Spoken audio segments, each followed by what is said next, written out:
We are back for game number 2 between Fnatic and Team Liquid. We being Luminous and Merlini. This is a Beyond the Summit presentation of the Weplay Top 8 bracket. Game 1 went to Fnatic, and I gotta say, it was just one of the most beautiful early game performance as an entire team. Great ganks overall from the Chen, great adjustment on the top lane, defensively still came out ahead somehow, and of course, all of those big Hani RPs. What can Team Liquid do in Game 2 to actually come back? And right off the get-go, they're, in my opinion, down in terms of the draft so far because there is a Batrider on the play. And Batrider, in my opinion, one of the broken heroes, like bar none broken heroes, that is currently in the metagame right now.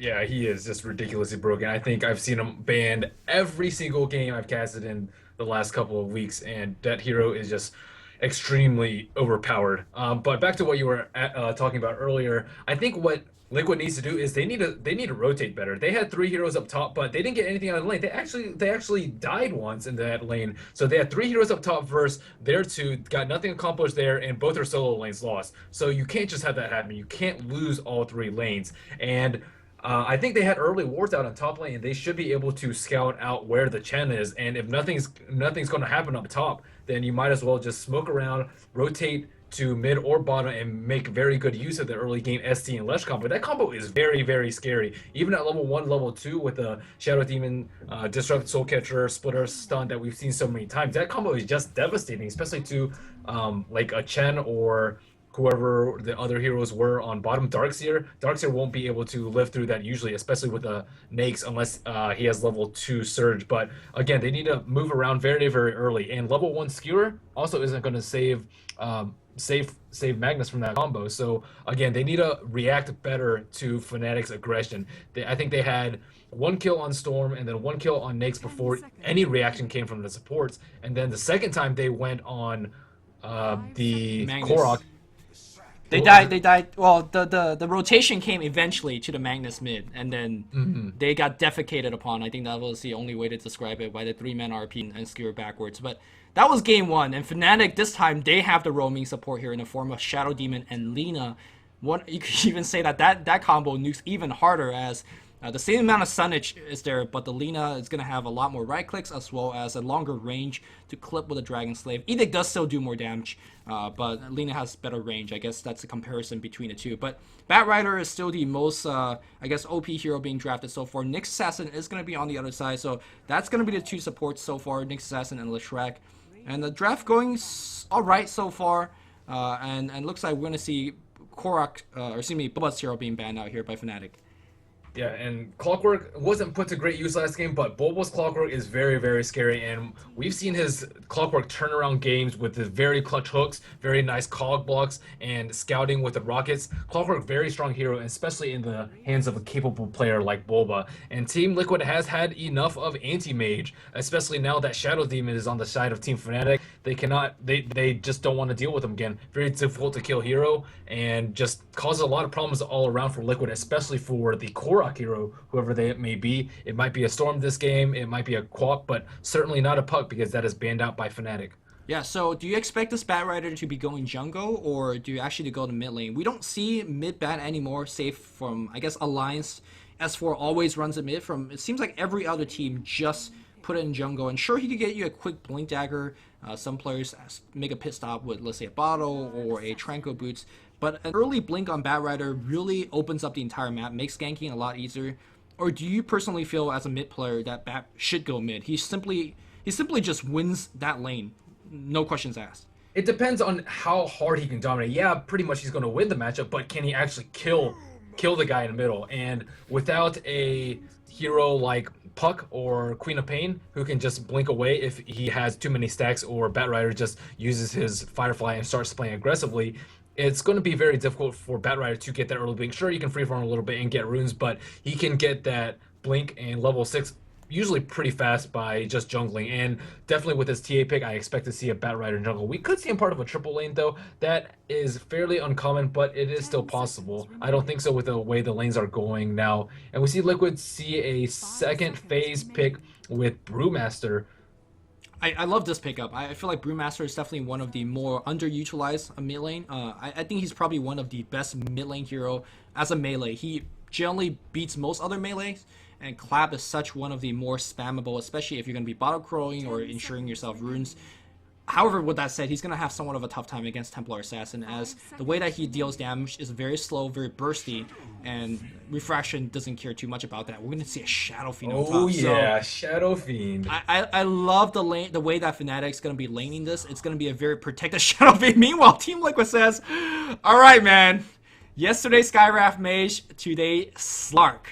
I have no idea. I know why they fixed Slark. Slark actually, it does very well versus TA. His Dark Pack, contrary to what it says in the description, it doesn't actually say it, but it does 75, 150, 225, 300 damage. But the way it does it is it's lots of instances of damage. And I actually saw this matchup the other day in a pub that I was playing, and Slark just proceeded to crush TA all game long with Dark Pack. Whether or not he melts or uses a Refract, you can always just use that Dark Pack to sort of just burst him down. And usually you need like a Darkseer or a Venomancer to try and negate those refraction charges. But again, Korok on Slark, that almost certainly means a Slark middle versus Templar Assassin. But it could be a Shadow Fiend too. Honey is usually the mid player, but again, could be Shadow Fiend in the middle.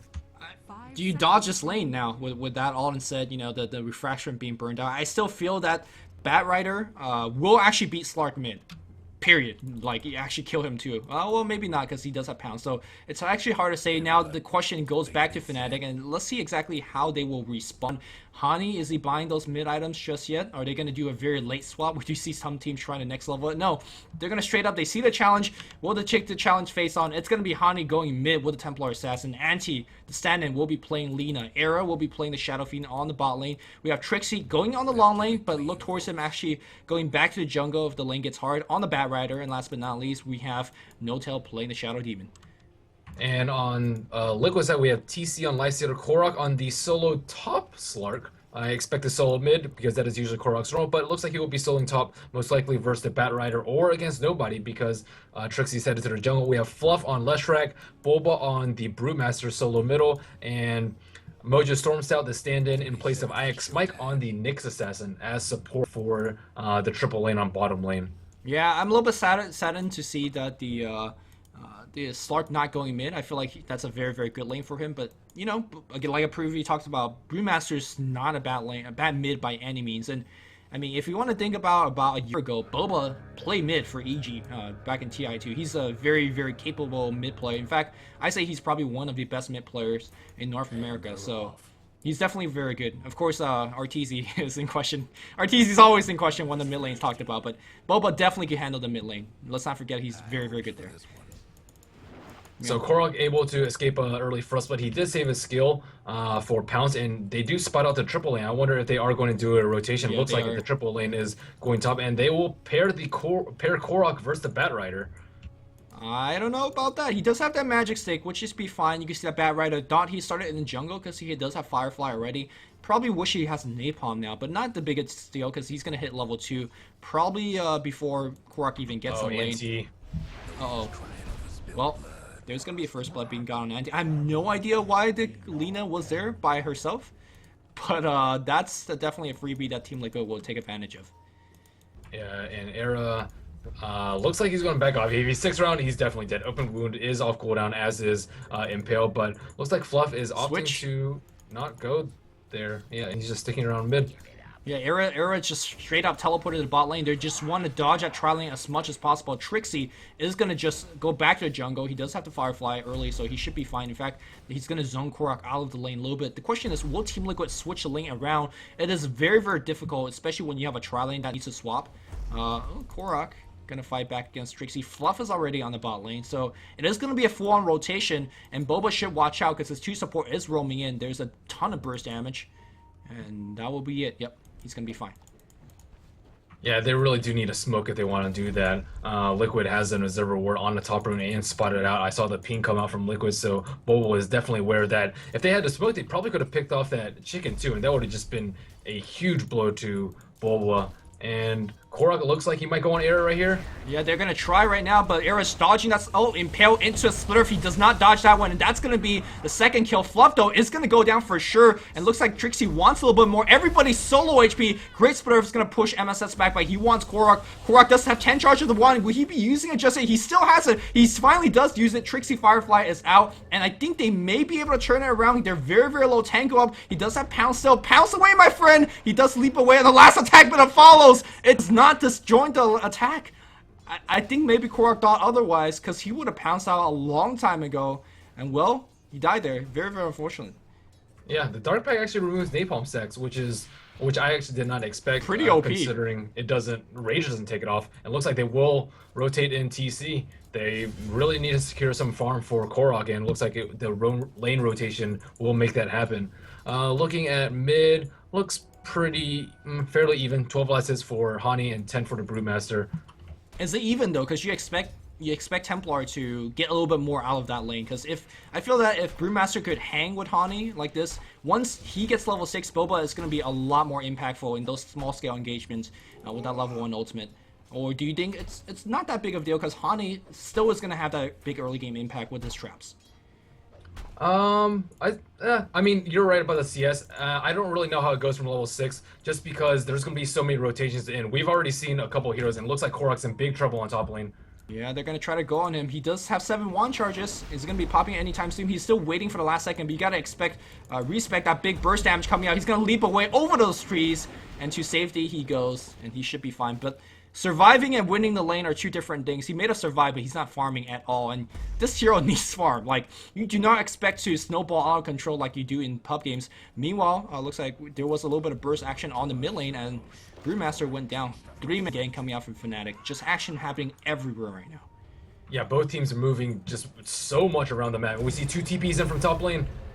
Yeah, Era also rotated up top as well. These teleport scrolls are so costly, and I don't even know how these support players are getting to go. Another rotation coming out from Fnatic. What are we watching? It doesn't feel like Dota 2 because there is just so much movement over the map right now.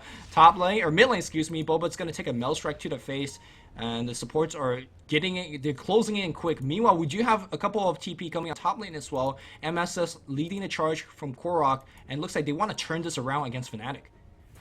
Are they going to find that one? Disruption is already being used. Uh-oh, Anti really far away from home. LSA is going to hit, but Korok leaps forward, and that trap's going to really set up the kill. Boba, the Brewmaster, picks up that one, and that's going to put him a step closer to level 6, but that was a 4-man kill from Team Lucas. So the EXP, I think they lost goal getting that kill because they had too many people there and no people farming any other lanes.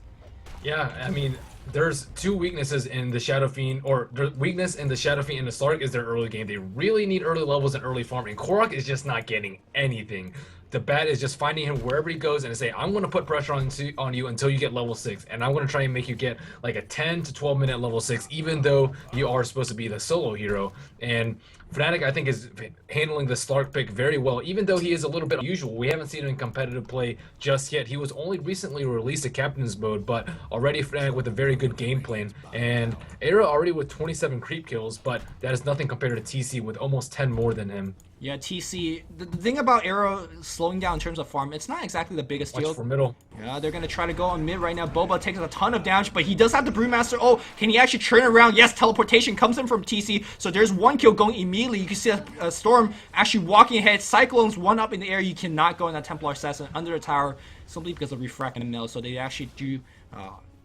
not get the chase, but really clutch TP from TC. Generally, the one player never liked to TP in like that, but really making it work, and he's going to upgrade his magic wand, looking for a drums build. And meanwhile, the question is, how quickly is Trixie going to get his blink dagger? Just because how weird the game has been going so far, I don't think he's going to find it anytime soon. He never had that free lane farm, or the free jungle farm. He was always expected to rotate alongside, and rotate he did, so that's why he's not going to have that quick early game impact with a blink.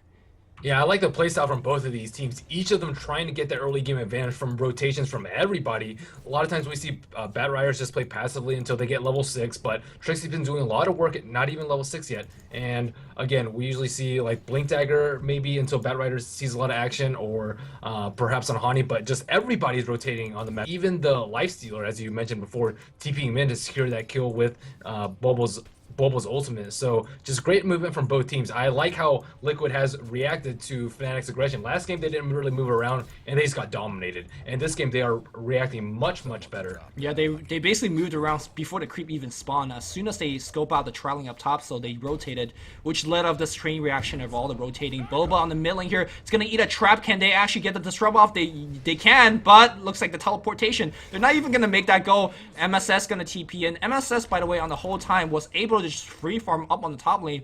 That gave himself a level 5. In this kind of big rotation game, having a level 6 Nyx Assassin is going to be a big game.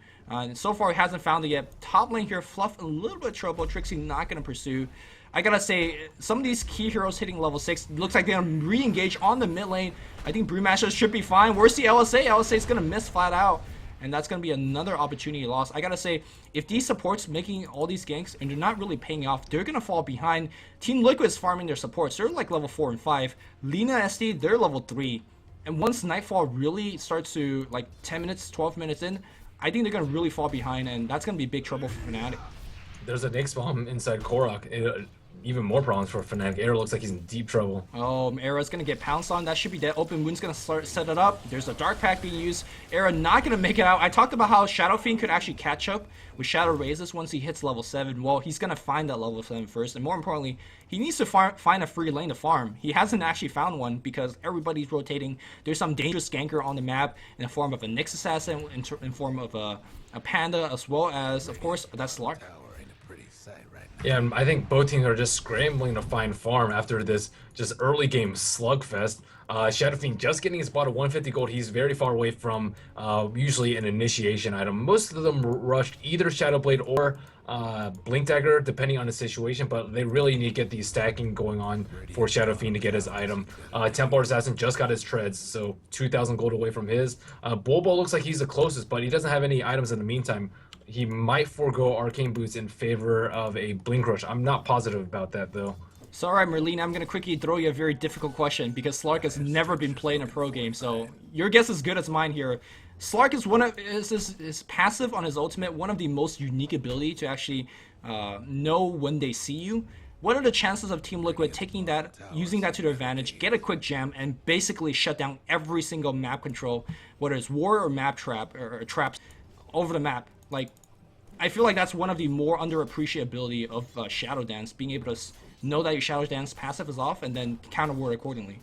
Is there a chance of I think that's a gem? very good idea, especially on Panda. I think Panda's a very great carrier of gem. You can still have the gem even on your Earth Panda when you split, but looks like we're gonna have some action. Yeah, and looks like ST is gonna be the first one. He's gonna get a ton of nukes. He's gonna get blown the hell up. Korok's low, but he should be fine. He's using that Shadow Dance. Panda ultimate is used, and you can see the difference of a level 6 Panda as well as a level 6 Templar Assassin. It is not even a fair trade. Korok survives low. He should be okay. No poison stacks on him, and he's gonna get a lot of HP. Look at the micro coming out from Boba. The Storm Panda tracking the SF, and SF, he's gonna eat an open wounds, and his thrift should follow through. Where the hell is the open wound? As I talked about that, it's still cooling down. Level 1 does have a low cooldown. Fluff is slow, but TC pops out 40 burst damage. It's a 1-for-1 trade. Good moves by Arrow to actually take a support down with him, but a huge overwhelming win as they got both the SF as well as a TA. And where the hell was the Bat Rider? He's still looking for the farm. He's farming in the enemy jungle. I don't fault Trixie for not being there because he wasn't able to do too much anyways. But you can see the power of Team Liquid with the early game heroes such as Slark, such as the Panda, and they're taking this game to a good lead, leading by 2,000 goals so far. Yeah, I think they're making very good use of Panda ults. Sometimes I just see Panda straight up just farm for a Blink Dagger and not use their ultimate until they get their Blink. I think that's a big mistake. You really have to abuse the strength of that ultimate. At level 6, that thing is just ridiculously strong. And especially against such weak heroes like Shadow Fiend with just regular brown boots, I mean, you just have to abuse that. Oh, they see Trixie in the jungle. Trixie's out of mana at this point. He has a napalm or two. He's gonna try to TP out. Where's the Impale? The Impale's not gonna follow through, and he is gonna go down. Go check 1430. Man, if he just had about a minute or two of free farm, he would have had Blink, and who knows how the game's gonna turn around. Well, he's gonna have to farm a little bit more. Meanwhile, TC's back to his own farm train on the bot lane. And let's see how Slark is doing on top. Yeah, Korok's farming away on top. I don't even know what item they're going to go for the early game, but back in the mid lane here, Boba's going to eat a trap to the face. He's out of mana. He does have 5 wand charges, and looks like he can't actually be killed. He has... Am I reading this right? He has 1200 HP, and he's only level 9 without even boots upgrade. That's insane. Back in the top lane, though, it looks like Anti's going to go down as well. this game is not going well here for Fnatic. Yeah, you can really tell their lack of teamwork, especially using the stand. This Lina is almost always supposed to stick with the Shadow Demon, and they engaged on Bobo without his ultimate, but there's no follow-up to the Disrupt, and that's really Lina's fault for not being there and just being caught out of position. That's just really weak play. And we see the Panda actually go for stats, and that's why he has so much HP. He's going 4-1-1-1 build, so 2 points in stats, perhaps 3 at level 10. So just tons of survivability. It looks like he's gonna in big trouble. He's gonna eat a Requiem to the face. The question is, does he have the ultimate? He doesn't. But the supports of Team Liquids are coming right in. TC in the middle of that fight. Trap's gonna get thrown out, but No-Tail's gonna go down. That's 2 kills so far. Finally, we're gonna see the first Flaming Lasso in the game. They want to burst down Boba. They finally do. Those stats paying huge dividends. How many ganks has been laid on him on the mid lane? Probably like 6 or 7 at this point. Korok's on the run, but he has Shadow Dance. It's so hard to kill this hero. And back in the mid lane, though, TC's also doing more work. Era's gonna go down once again. I think he bought back in that team fight as well. So TC's low. Can they get the kill? They need to get that kill. He runs away. Meanwhile, Korok, though, he's still fine. Look at that trip swapping like a boss. Still has those magic wand. The Mail Strike's gonna follow through, but Hani not gonna get the kill either. Hani's gonna get chased down by 3 or 4 hero. Impale's gonna hit through. Spinnerf is gonna follow through, and here comes the Korok jumping in, breaking all those charges. A little bit of defensive disruption here. Korok says, alright, I'll go on No-Tail instead. These Mail hits, these Mail Strikes are doing a ton of damage. Korok's low. Korok's gonna jump away. Hani now fighting against MSS. Oh, traps being thrown out. The Spike Carapace getting a little bit baited out here, and look at the nice play for Hani. He was fighting against 4. Bling Panda comes in right now, but he's draining those refraction charges. Is Korok gonna come back through? He's regaining a ton of HP because of Shadow Dance. I think Hani's gonna make it out alive. In that exchange, I think it went in the favor of Fnatic. Shadow Fiend died once again, but I think Hani was able to get a ton of gold. He's almost up to his blink, and that's the key item that he's looking for. Yeah, but at this point, Shadow Fiend is just becoming a huge liability. Look at how many souls he has. He has max level Necromastery, but only 9 souls, and he's only going to have 11 after this. So he's 1 in 5 and just unable to come back from the early game. And I think he's just going to continue to be a liability to feed. He can pretty much just die to Nyx Assassin. He's very vulnerable during Panda Ultimate. Nyx can just kill him by himself. And I think it's just going to be a bad game for Era. Well, back on the bot lane here, Hani says, I want more, I want Fluff. Fluff is on the run, open wounds just for the slow, and they're going to get the hell out, but here comes No-Tail. I do believe there's a Rage available. Can that LSA hit? It will not. TC's on the run, but here comes Nyx Assassin. I think Lina's going to be the target. No, they want to go for SC. SC's dead immediately. Meanwhile, Fluff blowing away all of that refraction shield. Hani's going to go down, but he's definitely going to pay for a Korok right there for the kill, and you can see that Lina's on the run, but you're not gonna run from this particular team. Here comes Trixie as well as Era. The rotation is there, but Anti drops the LSA before he basically died. Flaming Lasso is gonna be used. Right click, my friend, Era, but he actually has no soul damage, like you talked about. And Trixie, he's gonna get blown the hell up as well. He's gonna try his best to survive the Centaur. Any kind of Troll Stomp? No Troll Stomp. He does get a Troll Stomp there. And the Liquid Fire! Oh, wow. The Firefly was able to get a kill. Centaur. That's Centaur MVP here for Fnatic, but Korok finds it as funny as we do, but as it stands, Team Liquid is so far ahead with a freaking Slark. Beautiful play so far from both teams, I gotta say though. Yeah, almost 5,500 gold lead after that first tower, and things are just continuing to keep looking worse for Fnatic. That was without Panda Ultimate, so if they can win a team fight that badly without Panda Ultimate, imagine with it. And I mean, Batrider may have his blink soon, but I don't think it's going to make that big of a difference. They don't have that much damage to follow up. TA pretty much doesn't have any items. She's going for blink though, but I mean, it's still, I mean, Era really needs to provide some damage. Back down to 9 souls, 1 in 6, and I don't think he's going to make much of an impact this game at all. He was 5th pick, and I think that they expected him to have an easier time, and they try to rotate to compensate for it, but just this continued aggression by Liquid, just unable for anyone on Fnatic just to find room to farm. 16-minute Blink Dagger, that is very late for a Batrider. Yeah, you expect him to get at least a 10 or maybe 12 if he's having a little bit of slower time, but any case, I think the game plan for Fnatic was to use that early game Blink to, let's say, initiate on Boba, drag him in, and have the burst damage being provided by the Shadow Fiend as well as Templar Assassin, and basically take him out of team fight immediately, and then fight at 5v4.